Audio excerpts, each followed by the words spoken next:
Dia 18 de outubro de 1997, aeroporto de San Antonio, no Texas. Uma família aguardava por um momento que parecia impossível. 3 anos antes, Nicholas havia desaparecido. Tinha apenas 13 anos. Saiu para jogar basquete, ligou para casa pedindo uma carona, mas ele nunca voltou. Agora, depois de anos sem qualquer notícia, alguém dizia que Nicholas havia sido encontrado na Espanha, com vida. Quando o avião pousou, um jovem apareceu usando boné, óculos escuros, cachecol e luvas. Ele escondia quase todo o rosto. Falava com um sotaque estrangeiro. Seus olhos eram castanhos, mas Nicholas tinha olhos azuis. Seu cabelo era diferente. Seu rosto era diferente. Sua voz era diferente. E mesmo assim, a família correu para abraçá-lo. A irmã jurou diante das autoridades que aquele era Nicholas. O governo dos Estados Unidos entregou a ele um passaporte americano. E aquele desconhecido foi levado para casa. Nos meses seguintes, frequentou uma escola, dormiu no quarto do sobrinho de Nicholas, conheceu antigos amigos, visitou a suposta mãe, assistiu a vídeos da família e aprendeu a viver como um garoto desaparecido. Mas havia um problema. Aquele jovem não era Nicholas. Era um homem francês de 23 anos de idade. Seu nome era Frederick. Ele era procurado pela Interpol. Ele tinha conseguido enganar autoridades de 2 continentes. Mas talvez essa nem seja a parte mais perturbadora dessa história, porque depois que o impostor foi descoberto, surgiu uma pergunta ainda mais sombria. Como uma família inteira não conseguiu perceber que aquele homem não era aquele menino desaparecido? Eles apenas acreditavam? Eles foram enganados por alguém que era extremamente habilidoso? Ou aceitaram o impostor porque sabia que o verdadeiro Nicholas jamais voltaria? Hoje nós vamos entrar em uma história de desaparecimento, identidade roubada, manipulações e suspeitas. Uma história em que o impostor foi encontrado, mas a verdadeira vítima continua desaparecida. Nicholas nasceu no dia 31 de dezembro de 1980. Morava em San Antonio, no Texas, com a mãe Beverly e convivia com os 2 irmãos mais velhos. O boletim oficial o descrevia como um garoto de olhos azuis, cabelos castanhos claros, aproximadamente 1,42 m de altura e apenas 36 quilos. Era pequeno para a idade, mas Nicholas não levava uma vida simples. E muito antes de um impostor assumir o seu nome, aquele garoto já estava desaparecendo dentro da sua própria casa.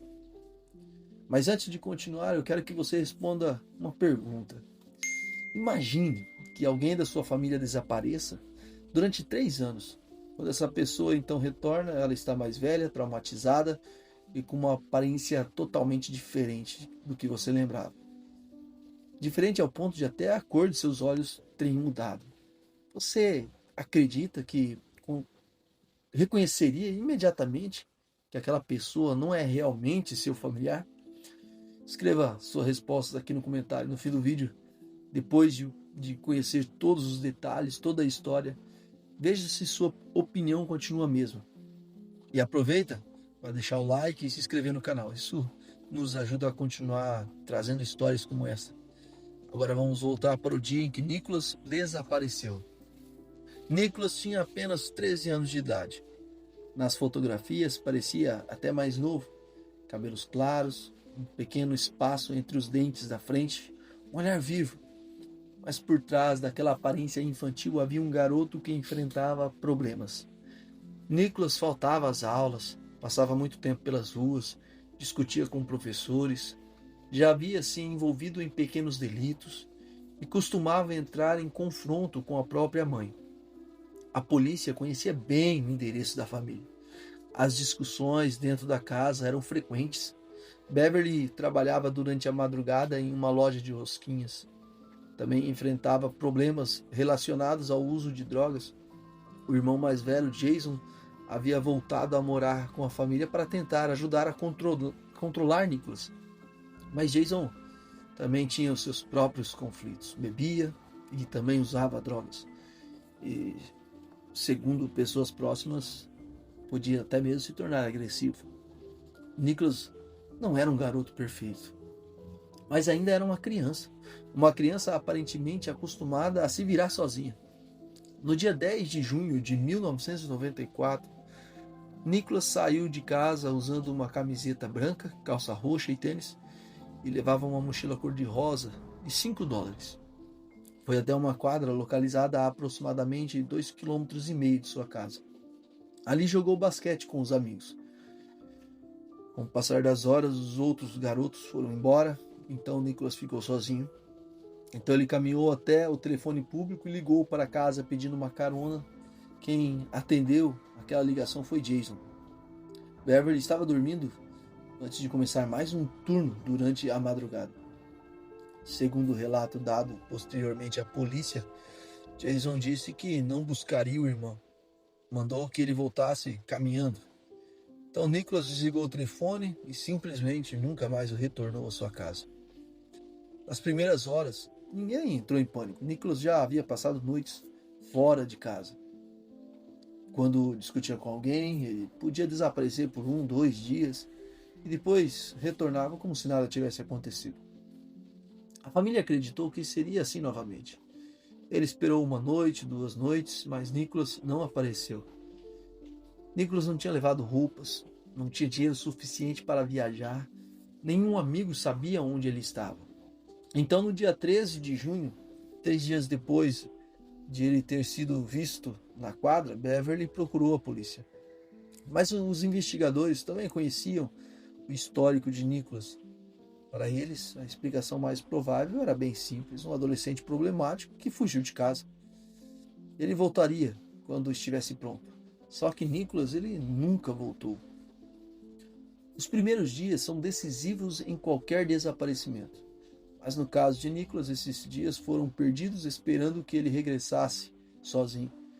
E quando a família finalmente percebeu que algo grave poderia ter acontecido, qualquer pista já havia desaparecido com ele. O desaparecimento abalou a família. Beverly voltou a usar drogas. Jason mergulhou ainda mais profundamente no álcool e na cocaína. Pessoas próximas acreditavam que ele sentia culpa por não ter buscado o irmão naquela noite. Depois do desaparecimento, a polícia foi chamada várias vezes à casa da família. Houve discussões entre Beverly e Jason, ocorrências descritas como violência familiar. E 3 meses depois aconteceu algo estranho. Jason telefonou para a polícia afirmando que havia visto Nicholas tentando entrar na garagem da casa. Quando os agentes chegaram, não encontraram o garoto. Também não encontraram marcas de arrombamento, não havia pegadas, não havia testemunhas, não havia qualquer evidência de que Nicholas realmente estivera ali. Aquela suposta aparição reforçava a teoria de que ele estava vivo e havia fugido por vontade própria. Mas ela nunca foi confirmada. O tempo passou, as buscas perderam força, Nicholas crescia longe de casa, completaria 14, 15, 16 anos. Ou pelo menos era isso que a família estava acreditando. Talvez estivesse vivendo em outra cidade, com outra família. Talvez tivesse fugido para começar uma vida nova. Essas possibilidades eram dolorosas, mas eram mais suportáveis do que imaginar que o garoto estivesse morto. Então, em outubro de 1997, 3 anos depois do desaparecimento, o telefone tocou. A ligação vinha da Espanha. E do outro lado da linha uma voz dizia: Nicholas Barclay foi encontrado. Na cidade espanhola de Linares, um jovem havia sido levado para uma instituição de acolhimento. Ele era baixo, magro, tinha um pequeno espaço entre os dentes, falava inglês e afirmava ser menor de idade. Mas as autoridades espanholas estavam desconfiadas. A aparência parecia mais velha do que ele dizia. Além disso, aquele jovem não conseguia provar quem era. Uma juíza teria dado a ele 24 horas para demonstrar que realmente era adolescente. Caso contrário, suas impressões digitais seriam recolhidas. E isso era exatamente o que ele mais temia. Porque aquele jovem não era uma criança perdida. Era Frederick Borden, um francês de 23 anos com histórico de identidades falsas. Suas impressões digitais estavam nos registros da Interpol. Se fossem coletadas, o personagem acabaria. Borden precisava criar uma identidade, mas dessa vez, inventar apenas um nome não seria suficiente. Ele precisava de uma criança real, um garoto desaparecido, alguém que tivesse aproximadamente sua altura, alguém que estivesse longe. Havia tempo suficiente para justificar mudanças na aparência. Durante a noite, Borden conseguiu usar o telefone do abrigo. Ligou para o Centro Nacional para Crianças Desaparecidas e Exploradas nos Estados Unidos. Não se apresentou como Frederick. Fingiu ser uma pessoa ligada à instituição espanhola. Contou que um jovem americano havia aparecido assustado, sem revelar a própria identidade. Então descreveu a si mesmo: baixo, magro, cabelos castanhos, queixo marcante, um pequeno espaço entre os dentes. A funcionária pesquisou o banco de dados e encontrou um possível nome: Nicholas Barclay. A fotografia do garoto foi enviada por fax. Quando Borden viu aquela imagem, percebeu que o plano era quase impossível. Nicholas tinha pele clara, cabelos muito mais claros, olhos azuis e marcas específicas no corpo. Frederick tinha olhos castanhos, cabelo escuro, sotaque francês e era 7 anos mais velho do que Nicholas deveria ser. Mas ele decidiu continuar. Descoloriu o cabelo, improvisou tatuagens parecidas com as marcas descritas no cartaz. Depois entrou novamente em contato com as autoridades e com a família e dessa vez anunciando: nós encontramos Nicholas. Frederick precisava enganar a polícia, precisava enganar a embaixada, precisava enganar o governo americano. Mas antes de tudo isso, havia uma pessoa que deveria reconhecer Nicholas imediatamente: a própria irmã. Carrie viajou dos Estados Unidos para a Espanha. Ela havia passado 3 anos esperando por aquela notícia. Agora, finalmente poderia abraçar o irmão. Mas Borden sabia que assim que ela olhasse para ele, tudo poderia acabar. Por isso preparou não apenas sua aparência, preparou uma história. Segundo o relato inventado, Nicholas havia sido sequestrado perto da quadra de basquete. Depois fora levado para a Europa por uma organização internacional que mantinha crianças em cativeiro. Ele dizia ter sido torturado. Afirmava que seus sequestradores o proibiram de falar inglês. Por isso havia perdido o sotaque americano. O cabelo teria sido descolorido repetidamente. E os olhos? Essa era a diferença mais difícil de explicar. Nicholas possuía olhos azuis. Frederick tinha olhos castanhos. Então Borden contou que os sequestradores haviam injetado produto químico em seus olhos durante experimentos. Por mais absurda que parecesse, aquela história tinha uma função. Ele transformava cada diferença em uma prova de sofrimento. O sotaque diferente não era uma falha, era uma consequência do cativeiro. A mudança no comportamento não era suspeita, era trauma. Os olhos castanhos não revelavam um impostor, revelavam uma vítima submetida a experimentos.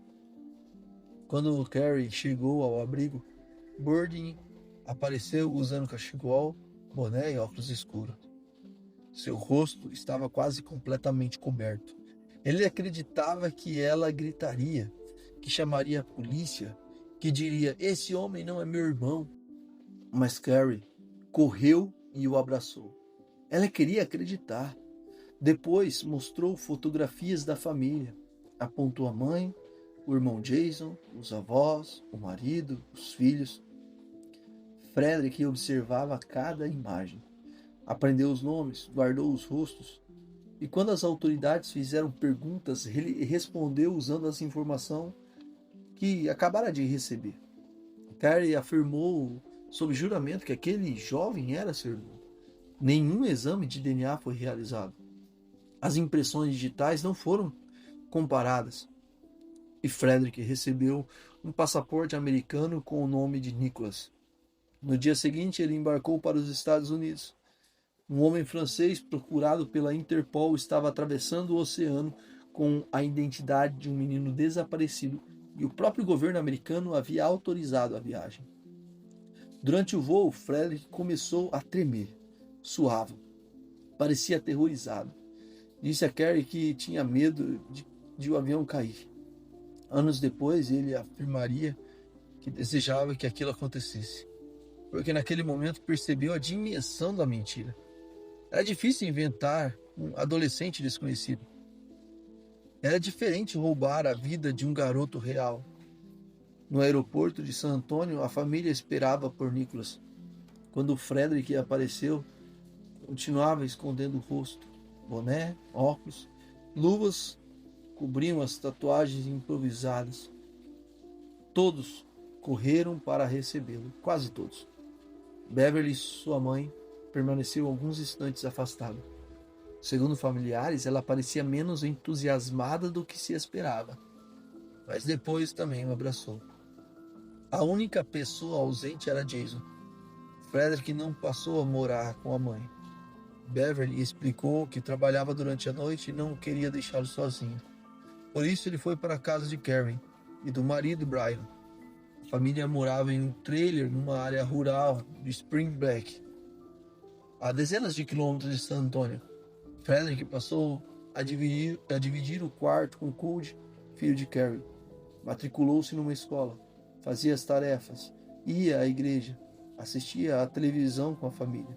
Parecia estar reconstruindo a vida, mas não se lembrava dos lugares que Nicholas frequentava. Não reconhecia antigos vizinhos, não sabia histórias simples da infância.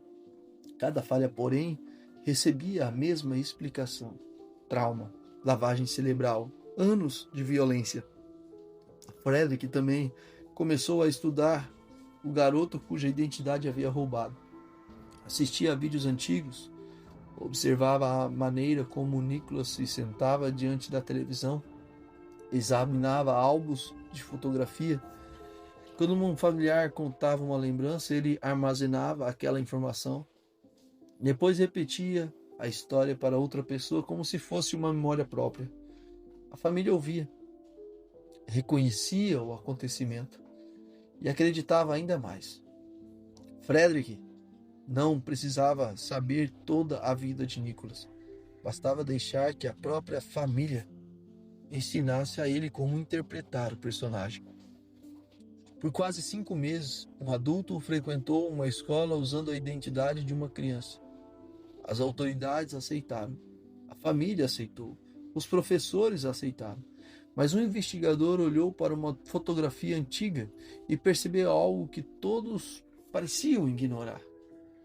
O nome dele era Charlie Parker, um investigador particular contratado para ajudar uma equipe do programa televisivo Hard Copy a localizar Nicholas e produzir uma reportagem sobre sua incrível sobrevivência. Parker chegou ao trailer com uma equipe de filmagem. Frederick aceitou dar uma entrevista. Sentou-se na sala e contou novamente a história do sequestro. Falou sobre o cativeiro, sobre a tortura, sobre a fuga, mas Parker ficou incomodado. A voz daquele jovem parecia adulta. O sotaque não parecia americano. E enquanto a entrevista acontecia, o investigador percebeu uma fotografia que Nicholas sobre um móvel. Olhou para a foto, depois para o homem sentado diante das câmeras. O rosto não combinava, os olhos eram diferentes, mas outro detalhe chamou a sua atenção: as orelhas. Parker pediu ao cinegrafista que aproximasse a câmera. Depois comparou as imagens. As orelhas do jovem que havia voltado não eram iguais às do garoto desaparecido. Aquilo não era uma prova definitiva, mas era uma pista. O investigador também consultou especialistas, Perguntou se produtos químicos poderiam mudar permanentemente olhos azuis para castanhos. A resposta foi negativa. Procurou um especialista em linguagem. Queria saber se um adolescente americano, depois de 3 anos sem falar inglês, poderia voltar para casa mantendo por meses um sotaque francês tão forte. A explicação também não pareceu convincente. Parker então entrou em contato com Beverly. Disse que aquele jovem não era o seu filho. Ela ficou indignada. A família insistia que aquele era Nicholas. A polícia de San Antônio já havia declarado publicamente que o garoto encontrado era o garoto desaparecido. E o governo havia emitido um passaporte. Quem era Charlie Parker para dizer que todos estavam errados? Por alguns dias o investigador pensou em desistir, mas uma pergunta não saía de sua cabeça. Se aquele homem não era Nicholas, quem ele era? E o que um estrangeiro estava fazendo dentro daquela família? Agora eu quero saber o que você está pensando. Até esse ponto da história, você acredita que a família foi completamente enganada? Ou acha possível que ninguém tenha percebido diferenças tão grandes? Olhos de outra cor, um sotaque estrangeiro, um rosto diferente, praticamente nenhuma lembrança da infância? Coloque a sua teoria nos comentários. E se essa história já conseguiu prender a sua atenção, deixa o like, se inscreve no canal. Porque a partir de agora a mentira começa a desmoronar e o mistério fica ainda mais interessante e sombrio. Enquanto Parker investigava Frederick, começava a perder o controle do personagem. Depois de 2 meses, ficou mais distante. Parou de fazer as tarefas, faltou às aulas, foi suspenso. Em dezembro, pegou o carro de Carrie e dirigiu até Oklahoma. A polícia o parou por excesso de velocidade. Pouco antes do Natal, Frederick teve uma crise e feriu o próprio rosto com uma lâmina. Foi levado para a avaliação psiquiátrica. Depois de alguns dias, retornou para a família. Mas Carrie não se sentia mais segura com ele dentro da casa. Por isso, Frederick passou a morar com Beverly. Ao mesmo tempo, o agente do FBI, Nance Fisher, tentava investigar a suposta rede internacional responsável pelo sequestro. Mas quanto mais perguntas fazia, menos respostas recebia. O homem que Frederick dizia tê-lo resgatado não era encontrado. Quando o agente pediu ajuda para localizá-lo, Frederick fingiu fazer um telefonema. Depois afirmou que o homem não queria falar com o FBI. A agente também levou o suposto Nicholas para uma avaliação com um especialista. A análise da fala indicou que aquele jovem provavelmente havia sido criado na Europa. Nancy tentou conseguir amostras para um exame de DNA. Houve resistência. O próprio Frederick aceitou fornecer sangue, mas mudou de ideia ao chegar ao consultório. O FBI então obteve autorização judicial e no dia 24 de fevereiro de 1998, as impressões digitais foram recolhidas e enviadas para comparação internacional. Então, a resposta chegou pela Interpol. Aquele homem não era Nicholas Barclay, era Frederick Pierre Bourdi, francês, 23 anos, procurado por usar diversas identidades falsas. A fraude estava oficialmente descoberta, mas o FBI ainda não havia efetuado a prisão. E Charlie Parker queria ouvir a verdade diretamente do impostor. Durante meses, Frederick havia fingido ser uma criança. Agora, sentado diante do investigador que o desmascarou, não havia mais fotografias para estudar. Não havia novas histórias para inventar. Havia apenas uma pergunta: quem é você? No dia 6 de março de 1998, Charles Parker levou Frederick a uma lanchonete. Os dois pediram panquecas. Parker queria que ele relaxasse. Queria mostrar que não estava armado. Depois de quase 5 meses vivendo como Nicholas, Frederick estava emocionalmente esgotado. Durante a conversa, Parker mencionou que ele havia magoado a própria mãe. Frederick respondeu: ela não é minha mãe, e você sabe disso. Parker fez a pergunta que vinha perseguindo havia meses: então quem é você? A resposta foi direta: meu nome é Frederick, sou procurado pela Interpol. Parker foi ao banheiro, telefonou para Nancy. mas o FBI já havia recebido a confirmação das impressões digitais. A ordem era simples: mantenha-o ali. Ganhe tempo. Depois de aproximadamente 1 hora, Parker levou Frederick de volta ao apartamento de Beverly. Os agentes estavam esperando. Frederick não resistiu. Não tentou correr. Não inventou outro nome. Naquele momento, Nicholas desapareceu pela segunda vez e Frederick voltou a existir. Frederick nasceu na França em 1974. Nunca conheceu o pai. Ainda criança, foi criado pelos avós e passou por instituições de acolhimento. Segundo relatos sobre sua infância, ele se sentia rejeitado, era pobre, sofria provocações e começou cedo a inventar histórias. Dizia que o pai era um agente secreto, fingia ter perdido a memória, criava personagens. Quando se tornou adolescente, passou a fugir de instituições e viajar pela Europa. Sempre que precisava de um lugar para dormir, aparecia diante da polícia como uma criança abandonada. Às vezes dizia ser órfão. Em outras ocasiões afirmava ter sofrido abuso. Mudava de postura, jeito de andar, a voz, o sotaque, cabelos, hábitos. Era capaz de observar alguém por alguns minutos e reproduzir pequenos comportamentos. Com o passar dos anos, usou dezenas de identidades em diversos países. A imprensa francesa o apelidou de O Camaleão. Bargain dizia que não buscava dinheiro. Também não foram encontradas provas de que suas farsas tivessem motivação sexual. O que ele parecia desejar era pertencimento. Uma casa, uma escola, uma família. Mas essa explicação não diminui o que ele fez. Frederick não inventou apenas um personagem. Ele roubou a identidade de uma criança desaparecida. Deu esperança a uma família. Dormiu no quarto em que Nicholas deveria estar. Usou suas roupas, conheceu seus amigos, recebeu o carinho destinado a ele. E quando a verdade apareceu, a família perdeu Nicholas novamente. Frederick explicou como conseguiu enganar a família, mas depois apresentou uma acusação muito mais grave. Segundo ele, talvez a família nunca tivesse sido enganada. Talvez algumas pessoas soubessem desde o princípio que ele não era Nicholas. Depois de ser preso, Frederick afirmou que Beverly e Jason poderiam saber o que havia acontecido com Nicholas. Segundo a teoria do impostor, a família aceitou porque tinha certeza de que o verdadeiro garoto estava morto.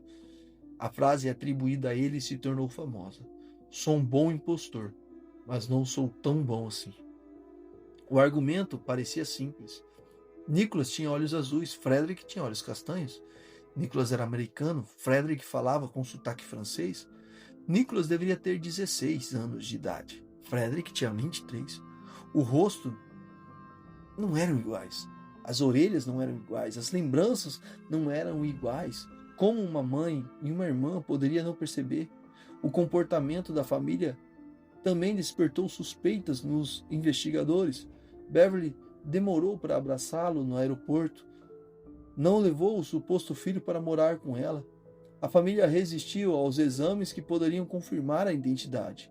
E Jason demorou aproximadamente 1 mês e meio para visitar o irmão que teria voltado de um cativeiro. Quando finalmente apareceu, permaneceu pouco tempo. Segundo testemunhas, olhava para Frederick com desconfiança. Depois foi embora. Também existia aquela estranha ligação feita por Jason meses após o desaparecimento. A alegação de que Nicholas tentara entrar na garagem, uma história sem testemunhas e sem qualquer evidência física. O agente Nance Fisher e o promotor Jack começaram a considerar a possibilidade de que Nicholas tivesse morrido dentro do ambiente familiar. Suspeitaram que Jason soubesse mais do que dizia. Parker chegou a confrontá-lo diretamente, mas suspeita não é prova. E a principal pessoa que apresentava aquela teoria era Frederick, um homem que havia construído a vida inteira sobre mentiras. Beverly negou ter qualquer envolvimento. Disse que aceitou Frederick porque queria desesperadamente que ele fosse Nicholas. Segundo ela, cada diferença foi explicado como consequências dos abusos sofridos. A mãe também reconheceu que começou a desconfiar quando o impostor passou a morar com ela. Ela não sentia uma ligação materna. Não conseguia enxergá-lo como filho. mas isso não prova que soubesse desde o início. Semanas depois de ser interrogado pelos investigadores, Jason morreu por overdose de. Alguns responsáveis pela investigação suspeitam que pudesse ter sido intencional, mas isso também nunca foi comprovado. Jason morreu sem confessar qualquer crime, sem ser acusado formalmente e sem explicar se sabia o que havia acontecido com o irmão. Depois de meses de apuração, as autoridades não encontraram provas suficientes para responsabilizar qualquer pessoa pelo desaparecimento. Não havia corpo, não havia DNA, não havia testemunha, não havia uma cena de crime. A teoria sobre a família permaneceu apenas como teoria mesmo.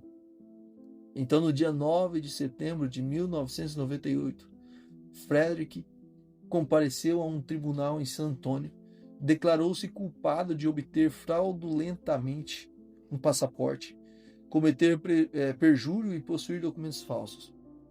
As diretrizes indicavam uma pena entre 18 a 24 meses, mas o juiz considerou que o dano provocado era muito maior do que uma simples fraude documental. Frederick havia dado a uma família a esperança de que uma criança desaparecida estivesse viva. Depois destruiu essa esperança. Recebeu uma pena de 71 meses de prisão, quase 6 anos. Além disso, foi condenado a pagar uma multa e permanecer sob supervisão depois de solto. Em 2003, após cumprir a pena, foi deportado para a França. Pouco tempo depois, voltou a usar identidades de adolescentes, chegou a assumir o nome de outro garoto realmente desaparecido. Em 2005, já com 31 anos de idade, conseguiu frequentar uma escola francesa, fingindo ser um órfão espanhol de 15 anos de idade.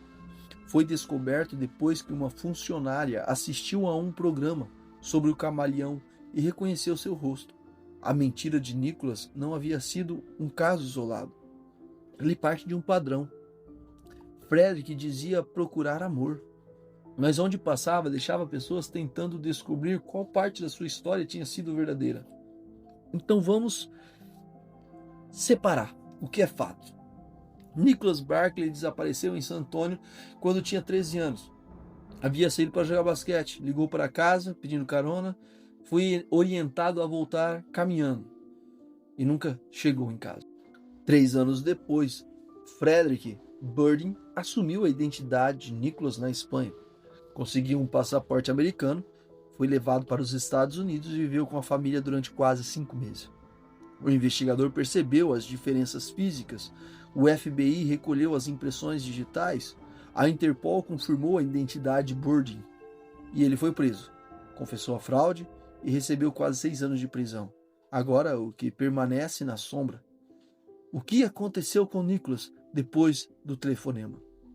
Se ele realmente iniciou o caminho de volta para casa, se encontrou alguém conhecido, se foi abordado por um estranho, se fugiu voluntariamente, se sofreu um acidente ou se morreu antes mesmo de a família comunicar o desaparecimento. Também não sabemos por que tantas pessoas aceitaram Frederick como Nicholas. Pode ter sido esperança, culpa, manipulação, pressão emocional ou a necessidade desesperada de encerrar um pesadelo que já durava 3 anos. A suspeita contra a família nunca resultaram em acusações. Nenhuma evidência provou que Beverly ou Jason tenham provocado o desaparecimento. E as palavras de um impostor profissional não podem ser tratadas como verdade sem comprovação.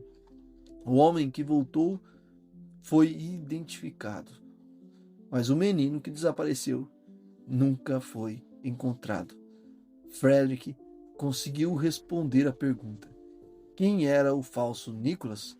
Mas ninguém conseguiu responder a única pergunta que realmente importa: onde está o verdadeiro Nicholas? Mais de 3 décadas se passaram. Nicholas hoje teria 45 anos de idade. Seu nome continua no banco de dados no Centro Nacional para Crianças Desaparecidas e Exploradas. O Departamento de Segurança Pública do Texas ainda classifica o caso como um desaparecimento em que existe possibilidade de crime. Não há confirmação de que esteja vivo. Também não existe prova definitiva de que esteja morto. E talvez essa seja a parte mais cruel de toda a história. O mundo conheceu Frederick, conheceu sua infância, suas identidades, suas mentiras, seu método, sua prisão, seus documentários, seu apelido. O camaleão tornou-se famoso. Enquanto Nicholas, a verdadeira vítima, virou quase um personagem secundário dentro do próprio desaparecimento. Mas antes de existir um impostor, existia um menino de 13 anos, um garoto pequeno, de olhos azuis, cabelos claros, uma mochila cor-de-rosa, $5 no bolso e uma caminhada de aproximadamente 2,5 km até a sua casa. Em algum ponto daquele caminho, Nicholas desapareceu. 3 anos depois, um homem entrou em sua família, usou seu nome, dormiu em sua casa, recebeu seus abraços e ocupou o lugar que deveria ter sido dele. Mas quando o impostor foi retirado, o lugar continuou vazio. Talvez a família tenha sido enganada porque queria de fato acreditar. Talvez existisse algo que nunca foi contado. Talvez Nicholas de fato fugiu. Talvez tenha encontrado alguém no caminho, ou talvez a resposta estivesse dentro daquela casa desde o início. Mas nunca é muito tempo, né? Mas até o momento nós não sabemos a verdade. E até que alguma prova apareça, todas essas possibilidades continuam sendo apenas sombras. O impostor foi descoberto, a fraude foi solucionada, a sentença foi cumprida, mas o caso de Nicholas continua aberto. Porque algumas histórias terminam quando o culpado é encontrado, outras terminam quando a vítima volta para casa e Nicholas até hoje não voltou. Comenta aqui embaixo. Você acredita que a família foi completamente enganada ou acha que alguém sabia que aquele homem não era Nicholas? Se inscreva no canal porque aqui o porão me chama. Toda história tem uma porta escondida e nem sempre é segura abri-la.